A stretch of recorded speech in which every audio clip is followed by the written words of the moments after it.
Pembagian Tauhid berdasarkan dalil Al-Quran dan hadis sesuai pemahaman Shalafus Saleh. Bismillahirrahmanirrahim. Assalamualaikum warahmatullahi wabarakatuh. Saudaraku yang dirahmati Allah, setiap langkah hidup kita di dunia ini hanyalah menuju kepada satu tujuan, mengenal Allah dan mengesahkannya. Inilah tujuan penciptaan manusia. Inilah misi seluruh para nabi. Inilah inti dari agama Islam. Allah Ta'ala berfirman, وَمَا خَلَقْتُ الْجِنَّ وَالْإِنسَ إِلَّا لِيَعْبُدُونِ. Aku tidak menciptakan jin dan manusia melainkan agar mereka beribadah kepadaku. Quran Surah Az-Zariyat ayat 56.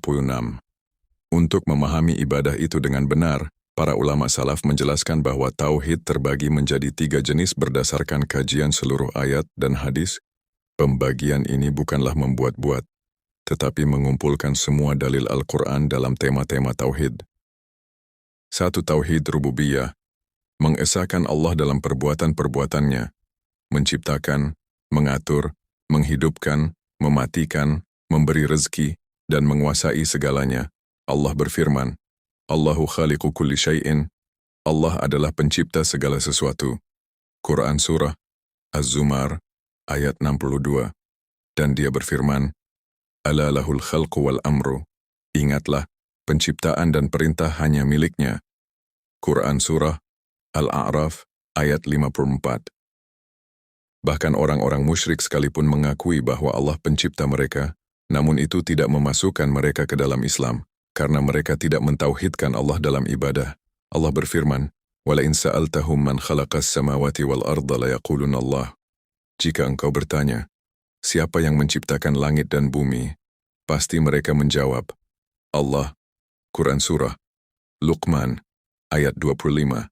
Rububiyah adalah pengakuan hati, namun itu belum cukup. Sama halnya dengan iblis dari golongan jin juga mengakui rububiyah Allah dengan keesaan dan kekuasaannya, namun apakah iblis muslim? Tentunya tidak, karena dia tidak beribadah kepada Allah Subhanahu wa Ta'ala. Jadi kita harus mengakui tauhid uluhiyah, yaitu dengan beribadah hanya kepada-Nya. 2. Tauhid uluhiyah. Inilah inti dakwah para nabi. Mengesahkan Allah dalam ibadah, syalat, doa, tawakal, cinta, takut, harap, nazar, sembelihan, semua hanya untuk Allah. Allah Azza wa Jalla berfirman, وَمَا أَرْسَلْنَا مِنْ قَبْلِكَ مِنْ رَسُولٍ إِلَّا نُوحِي إِلَيْهِ أَنَّهُ لَا إِلَهَ إِلَّا أَنَا فَاعْبُدُونِ. Kami tidak mengutus seorang rasul pun sebelum engkau, kecuali kami wahyukan kepadanya, tidak ada ilah selain aku, maka sembahlah aku. Quran Surah Al-Anbiya ayat 25. Inilah makna la ilaha illallah. Tidak ada yang berhak disembah, diibadahi, dicintai secara sempurna, ditakuti secara mutlak, kecuali Allah. Allah Subhanahu wa Ta'ala berfirman, Qul inna salati wa nusuki wa mahyaya wa mamati lillahi rabbil alamin. La syarika lah. Katakanlah, sesungguhnya salatku, ibadahku, hidupku dan matiku hanyalah untuk Allah. Tidak ada sekutu baginya. Quran Surah Al-An'am ayat 162-163. Rasulullah SAW bersabda kepada Mu'adz bin Jabal, Haqqullahi 'alal 'ibadi an ya'buduhu wa la yushriku bihi syai'an. Hak Allah atas hamba-hambanya adalah agar mereka menyembahnya dan tidak menyekutukannya sedikitpun. Hadis riwayat Bukhari dan Muslim. Tauhid uluhiyah adalah ujian terbesar manusia. Inilah yang membuat musyrikin memerangi para nabi. Inilah tauhid yang memisahkan antara iman dan kufur. 3. Tauhid asma wa sifat. Mengesahkan Allah dalam nama-namanya yang indah dan sifat-sifatnya yang tinggi. Kita menetapkan apa yang Allah tetapkan untuk dirinya, tanpa menyerupakan, tanpa menolak, tanpa menggambarkan bentuknya. Allah berfirman, Walillahil asma'ul husna fad'uhu biha.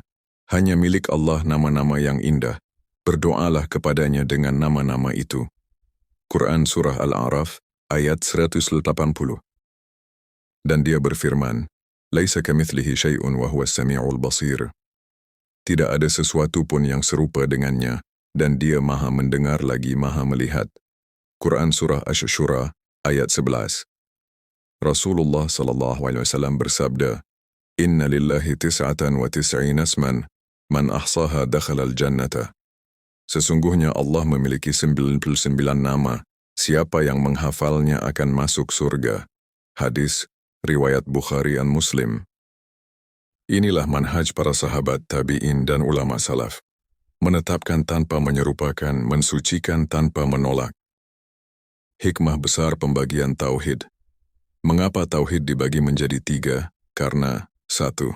Al-Quran berbicara tentang keesaan Allah dalam 3 dimensi. Rububiyah, penciptaan dan pengaturan. Uluhiyah, ibadah. Asma wa sifat, nama dan sifat.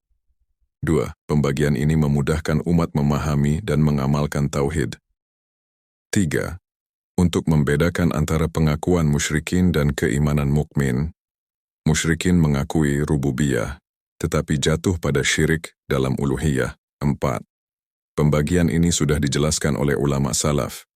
Di antara yang memerincinya, Ibnu Jarir Ats-Tsabari, Ibnu Mandah, Al-Khattabi, Ibnu Taimiyah, Ibnu Al-Qayyim, Imam Al-Baghawi, dan lainnya. Jalan tauhid adalah jalan keselamatan. Saudaraku, barang siapa memahami tauhid rububiyah, ia mengenal keagungan Allah. Barang siapa memahami tauhid uluhiyah, ia memurnikan ibadahnya. Barang siapa memahami tauhid asma wa sifat, ia mengenal Allah dengan sebenar-benarnya pengenalan. Inilah jalan yang akan menyelamatkan kita di dunia dan mengangkat kita di akhirat.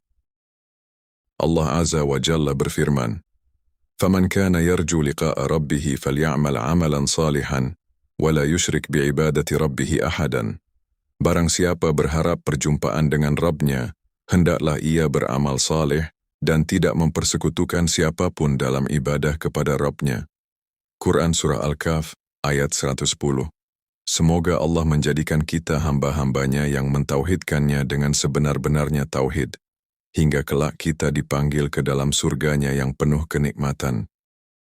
Allahumma ja'alna min ahli tauhidil khalis, wamnahna al-jannata bighairi hisabin wala sabiqi adab.